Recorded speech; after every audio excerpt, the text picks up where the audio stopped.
स्वभाव गुण केरा काल कर्म, स्वभाव गुण केरा काल कर्म, स्वभाव गुण केरा।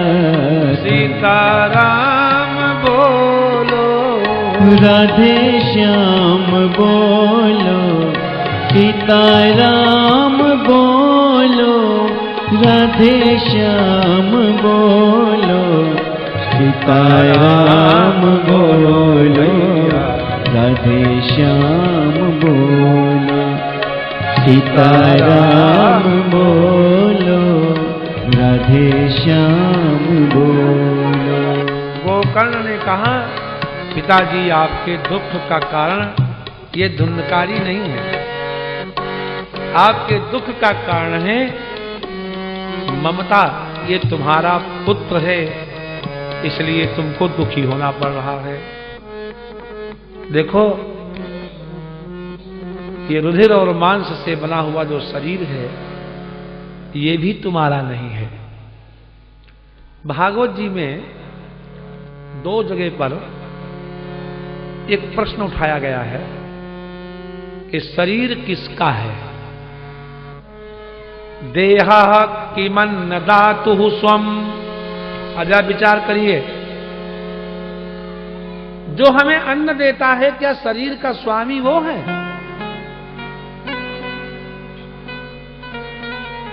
स्वामिनः, स्वामी का है ये। मातुर पितुर्वा बलिनः निषेक्तुर्मातुरेव च, जो हमें अन्न देता है, जो हमारा स्वामी है, ये शरीर उसका है क्या? अथवा जिस माता के उदर में मैंने जन्म लिया है क्या ये शरीर उस माता का है? अथवा जिस पिता ने निषेचन किया था क्या ये शरीर उस पिता का है?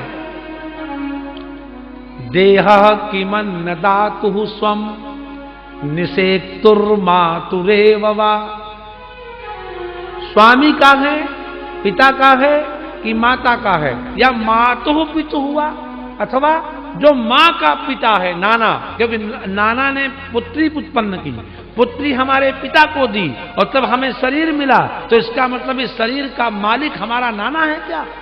मातुर पितुर्वा बलिनः, अथवा जो बहुत बलवान है जबरदस्ती पकड़ ले गया, दास बना लिया, क्या शरीर उसका है? और क्रेतुः, अथवा पकड़ के जिसको हम बेच दिया, क्या ये शरीर उसका है? अग्नेः सुनो पिबा, अथवा जब प्राण निकल जाएंगे अग्नि इसका भक्षण करेगा, तो शरीर का मालिक क्या अग्नि है? और अग्नि सबको नहीं मिलती, तो जब उसको नहीं मिलेगी तो क्या यह शरीर उस सुनह माने कुत्ते, कौवे और गीध का है? आखिर इस शरीर का स्वामी कौन है? हम दुनिया के स्वामी तो बन रहे हैं, लेकिन अभी तक हमने निश्चय नहीं कर पाया कि हमारा स्वामी कौन है, इस पर किसका अधिकार है, कौन इसको देख रहा है टकटकी लगाए हुए। महाभारत में एक बड़ी मधुर कथा है, थोड़ी छोटी सी है, सुन लीजिए। एक ब्राह्मण का बालक अत्यंत सुंदर था, सर्प ने डस लिया, असमय में उसकी मृत्यु हो गई। तो वो ब्राह्मण के कुटुंबी सब मिलकर के उस बालक को स्मशान घाट ले गए। तो उस स्मशान पर 2 जीव रहते थे, एक गिद्ध और एक गीदड़।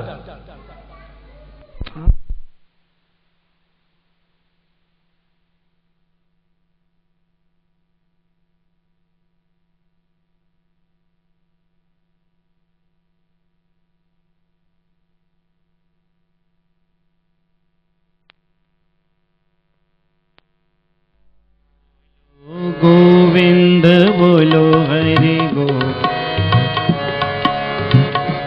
तो उस बालक को जब उन दोनों ने देखा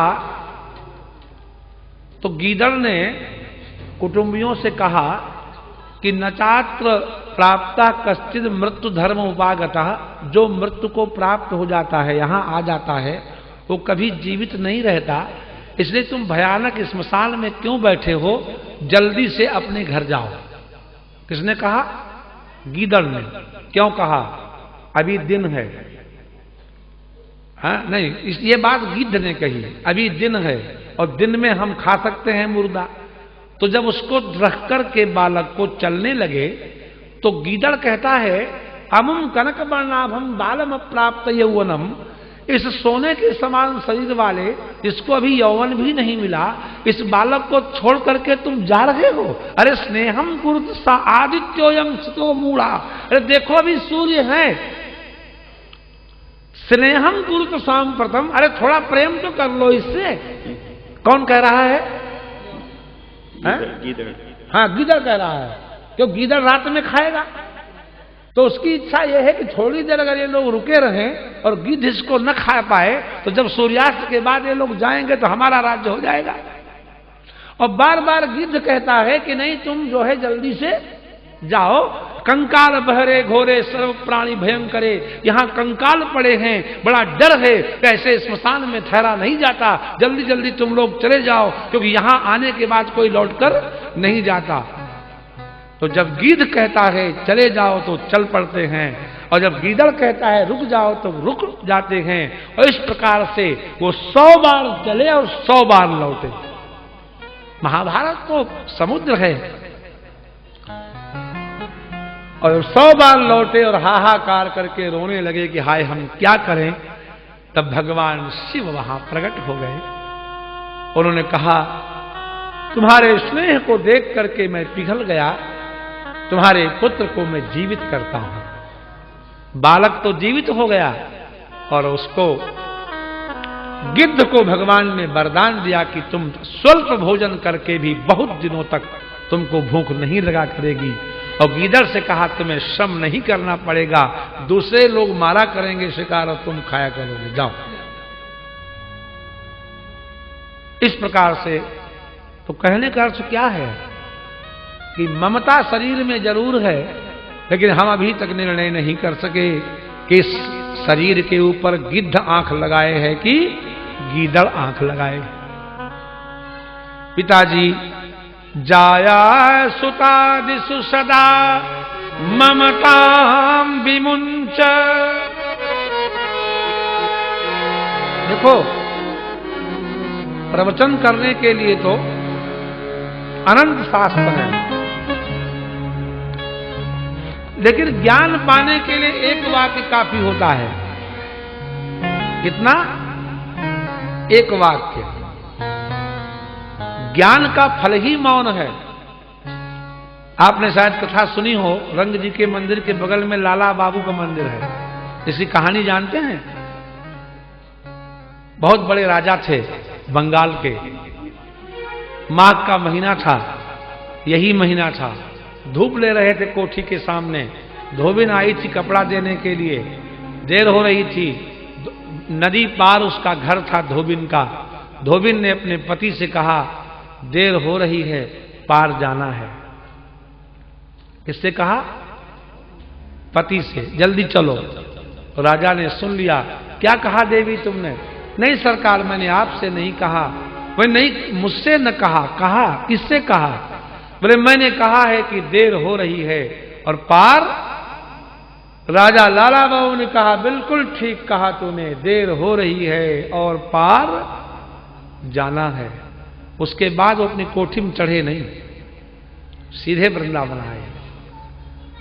क्योंकि राजा थे, सुंदर यहां मंदिर बनाया, जीवन भर यहां भजन किया, अंत में अपने सदगति को प्राप्त हुए।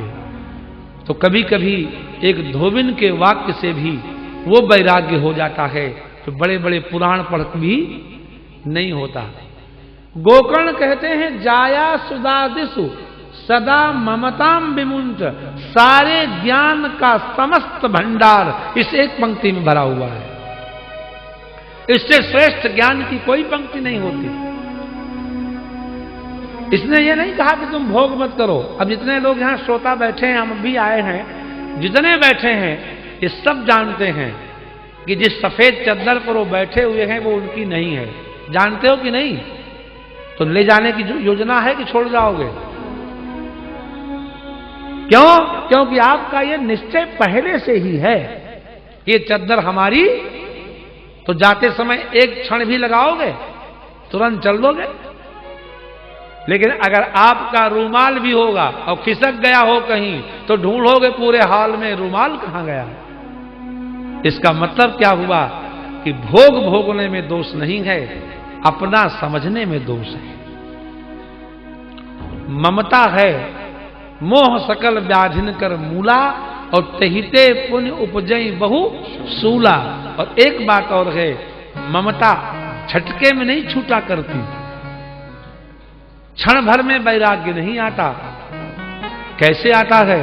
बोले रस रस सूख सरित सर पानी, रस रस सूख सरित सर माही।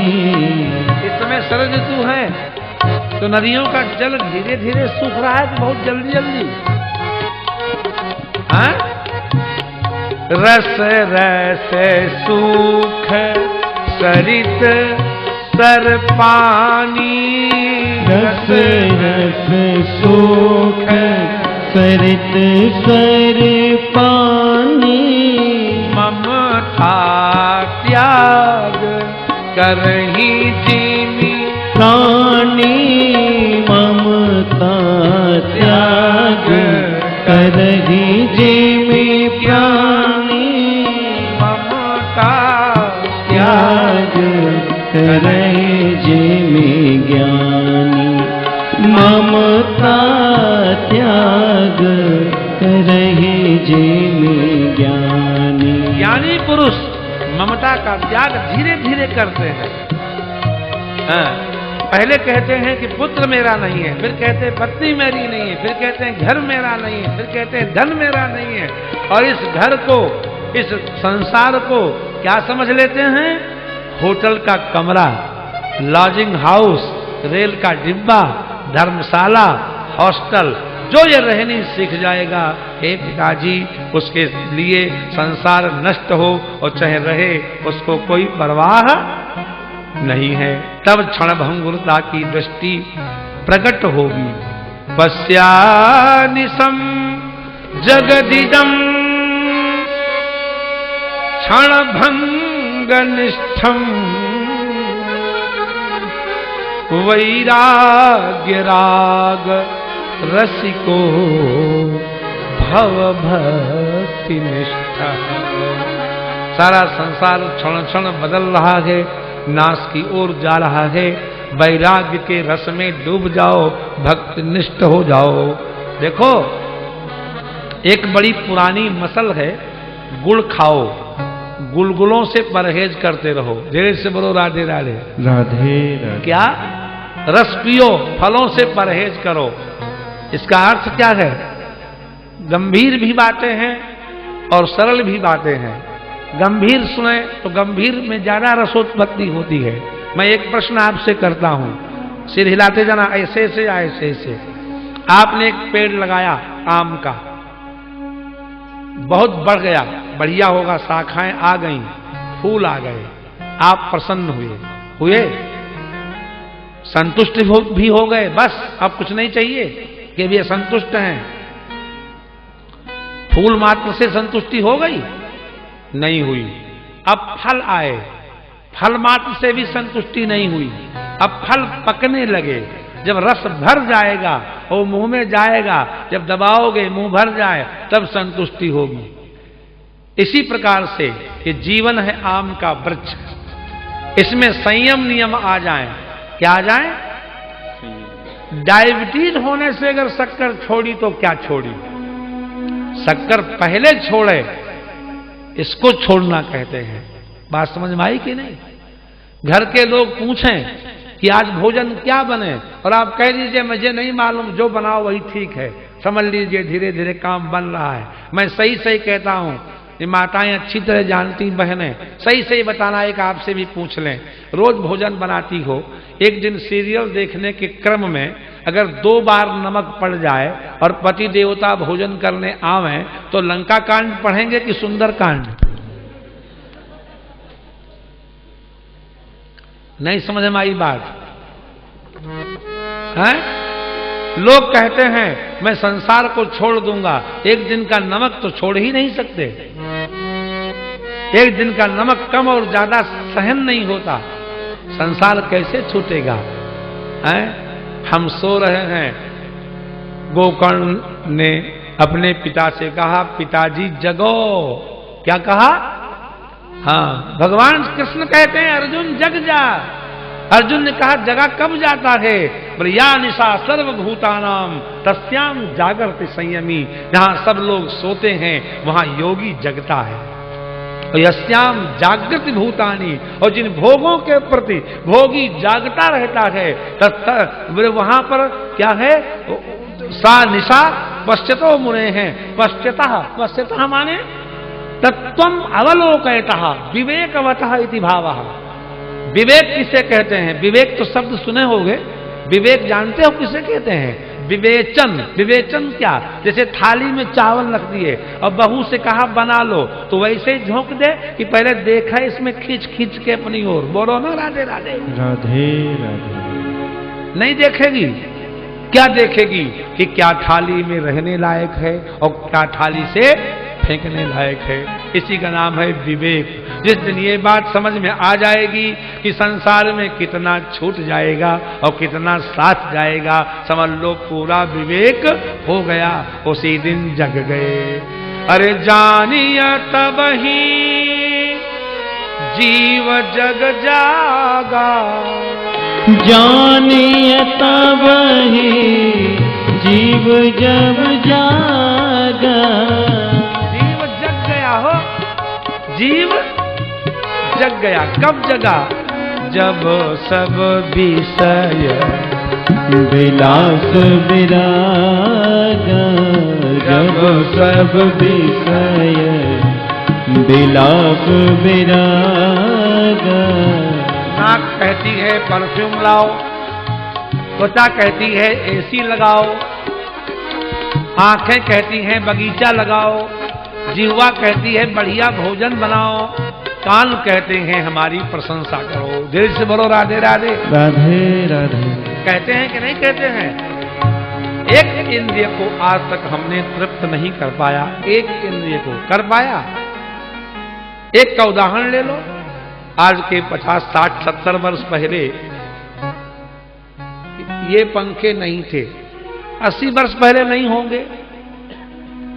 जिस दिन ये पंखा आया, त्वचा रानी बोली हम खुश आनंदित हुई। पहले हाथ के पंखे करते थे, बड़े आदमियों के यहाँ छत में पंखे लगे रहते थे कपड़े के और रस्सी बांध के खींचा जाता था। उन पंखों को आपने शायद कभी देखा हो, हैं? मंदिरों में है और हमने तो गांव में घरों में देखा है बड़े लोगों के। जिस दिन ये पंखा आया उस दिन त्वचा बोली बस हो गया, एक्सीलेंट, इससे ज्यादा मुझे कुछ नहीं चाहिए। लेकिन जिस दिन ये पंखा पुराना पड़ने लगा, त्वचा बोली इसमें से गर्म हवा निकलती है, ये तो 2 कौड़ी का है। तो त्वचा को प्रसन्न करने के लिए हमने पानी का पंखा बनाया। क्या नाम रखा? कूलर। थोड़े दिन के बाद उस कूलर में से लू निकलने लगी, त्वचा बोली ये तो बेकार है। अब वो डिब्बे बनाए, कौन से?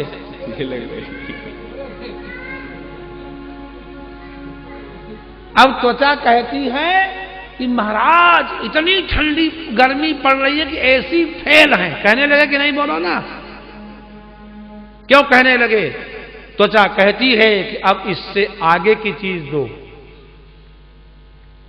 हम एक इंद्रिय को आज तक तृप्त नहीं कर पाए, सारी इंद्रियों को कहां से तृप्त करेंगे? इसलिए निद्रा तो तब टूटेगी जब सब विषय विलास विरागा। जब सब विषय विलास विरागा। होई विवेक भागा। हो ही विवेक मोह ब्रह्म भागा।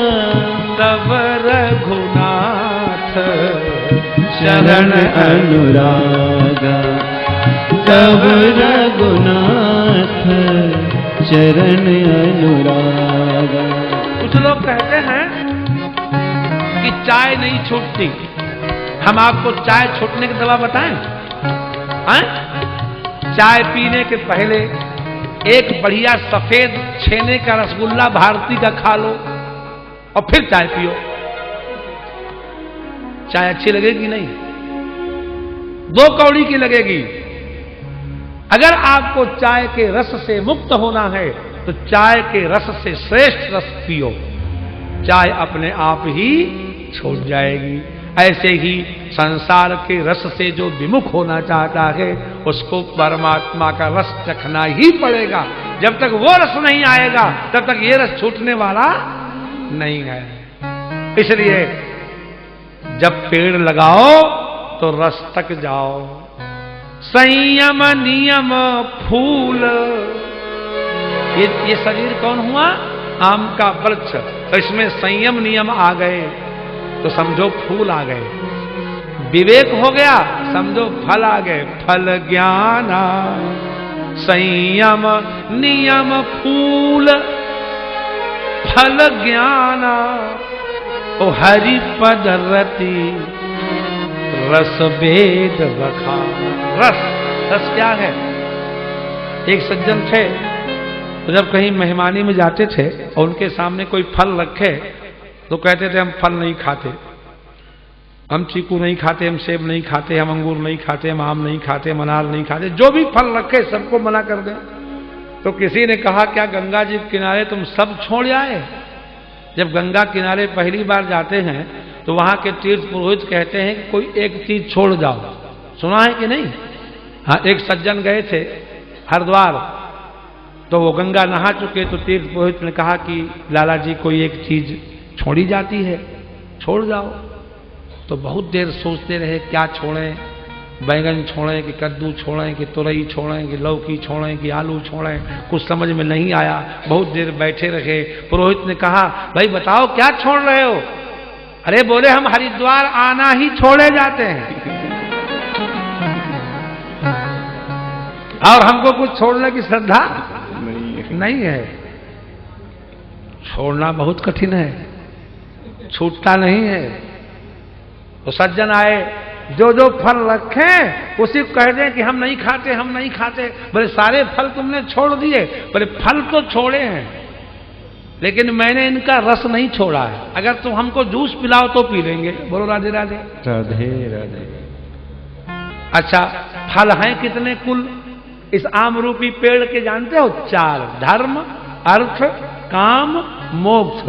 और सबसे होशियार कौन है? भरत जी। त्रिवेणी जी ने कहा लो चारों फल ले लो। बोले ना, हम चारों छोड़ चुके, यहीं छोड़े देते हैं। अर्थ न धर्म न काम रुचि गति न चाहो। हमने चारों फल छोड़ दिए। तो त्रिवेणी ने कहा तुम चारों फल छोड़ दिए तो खाओगे क्या? बोले फल नहीं खाएंगे, रस पिएंगे। किसने कहा? भरत जी ने। बोले रस कौन है? बोले जन्म जन्म रति राम पद। और रति क्या है? हरि पद रति रस वेद बखाना। परमात्मा को रति का नाम है रस। संयम नियम, समझ रहे हैं बात नहीं? संयम नियम फूल, फल है ज्ञान, परमात्मा का प्रेम है रस।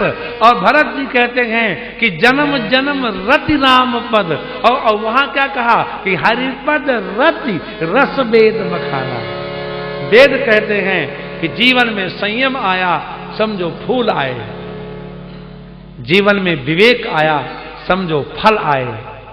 लेकिन सुनो, अगर आम के फल को लू लग जाए तो बूढ़े आदमी की गालों की तरह सिकुड़ जाता है, लेकिन उसमें रस नहीं निकलता है। निचोड़ो तो सफेद सफेद वो झाग सा निकलता है। वो किसी काम का फल नहीं होता है। फल वो श्रेष्ठ होता है जिसमें रस भरा हुआ हो।